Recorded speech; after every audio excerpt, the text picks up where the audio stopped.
Pecinta sepak bola Indonesia, kali ini kakak akan memberikan berita-berita terupdate dan menarik seputar sepak bola nasional untuk kalian semua. Selamat menyaksikan!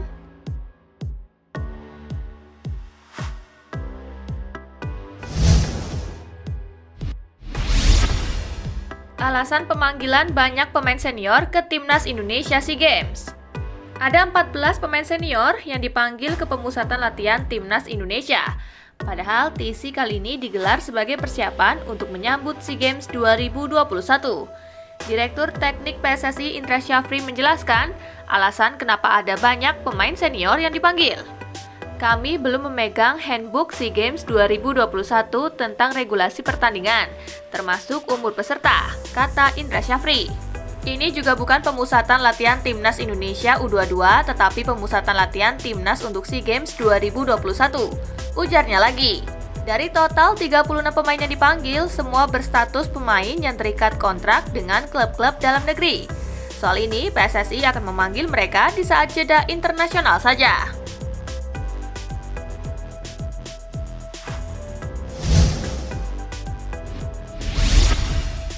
Naik kelas, Brahim Fathari tak ingin sia-siakan peluang di Timnas U23.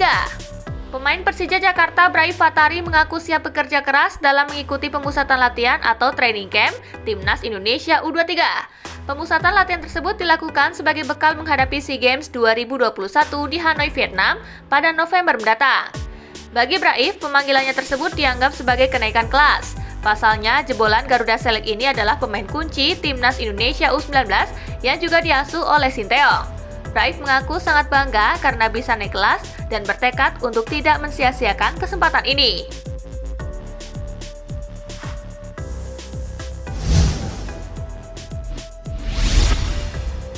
Janji Osvaldo Hai pada Sinteyong setelah dipanggil ke TC Timnas Indonesia proyeksi SEA Games.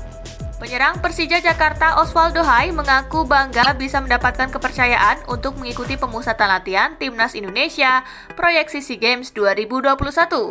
Osvaldo Hai berjanji tak akan menyia-nyiakan kepercayaan dari pelatih Sinteyong. Saya sangat bersyukur, puji Tuhan bisa kembali dipercaya untuk pemanggilan pemusatan latihan Timnas ini. Semoga saya bisa memberikan yang terbaik, kata Osvaldo Hai, seperti dikutip situs resmi klub Sabtu 6 Februari 2021.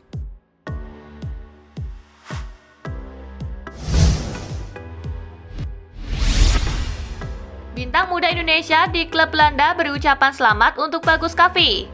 Bintang muda Indonesia yang bergabung dengan tim FC Amsterdam, Richie Risnal ikut berbangga saat mendengar kabar bergabungnya Bagus Kavi dengan FC Utrecht. Wonderkid asal Indonesia itu ikut meninggalkan komentar dalam salah satu postingan di media sosial Instagram Indosport.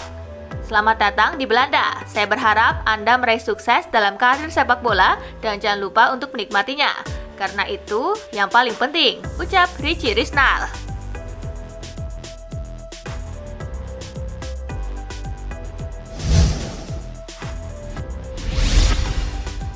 Menyelami kultur sepak bola Belanda, Bagus Kavi dilarang baper di FC Utrecht. Bagus Kavi dilarang terbawa perasaan di FC Utrecht. Penyerang berusia 19 tahun ini juga diminta untuk mengurangi pergaulan dengan sesama orang Indonesia dan mempelajari bahasa Belanda. Sebagai pemain muda, Bagus Kavi tentu harus banyak menimba ilmu. Jika salah, ia mesti introspeksi. Andai dapat kritikan dari pelatihnya, pemain berambut kribo itu tidak boleh tersinggung. Begitulah nasihat yang disampaikan oleh Justinus Laksana, mantan pelatih Timnas Futsal Indonesia setelah mendapatkan kabar bahwa Bagus Kavi telah resmi bergabung dengan FC Utrecht.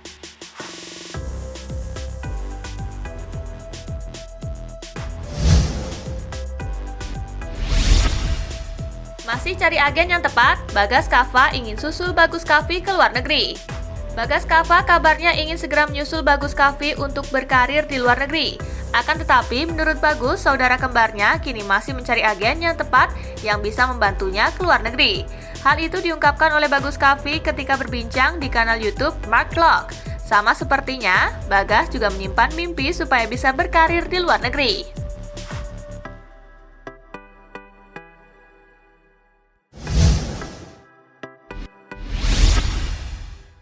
Pemain muda ke Eropa, Indonesia tinggal petik hasil.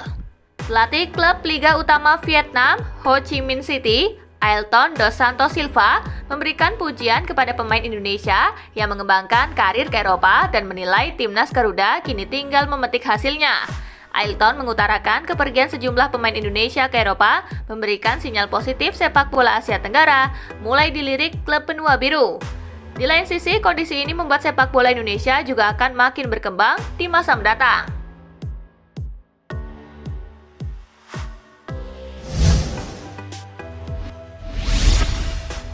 Hadapi Arema di laga pembuka, Bayangkara Solo FC fokus persiapkan tim. Bayangkara Solo FC versus Arema disebut-sebut akan menjadi partai pembuka Liga 1 2021.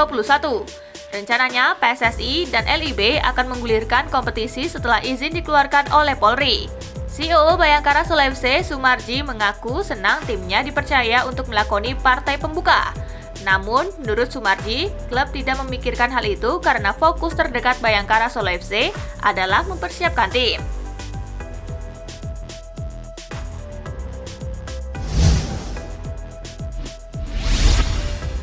Status Sadil Ramdhani ke Sabah FC, Bayangkara bebas transfer. Status Sadil Ramdhani yang kini merapat ke Sabah FC mendapat titik terang. Bayangkara Solo FC memastikan kepindahannya berstatus bebas transfer. Bebas transfer, kami menghargai Sadil yang berkeinginan meniti karir sepak bola di Malaysia. Semoga dia semakin bagus performanya ke depan, kata manajer Bayangkara Solo FC, Inyoman Yogi Hermawan.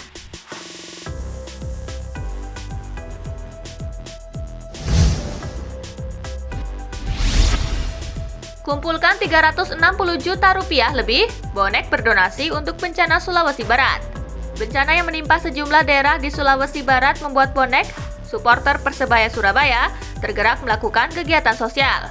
Mereka mengumpulkan donasi untuk membantu para korban bencana. Aksi kemanusiaan kali ini, bonek bahkan mampu mengumpulkan dana hingga lebih dari 360 juta rupiah untuk disumbangkan ke Sulawesi Barat. Donasi itu telah dibelanjakan berbagai kebutuhan pokok, mulai dari makanan instan hingga kebutuhan sehari-hari untuk para pengungsi. Selain itu, mereka juga telah mengirimkan personel sebanyak 23 orang ke lokasi.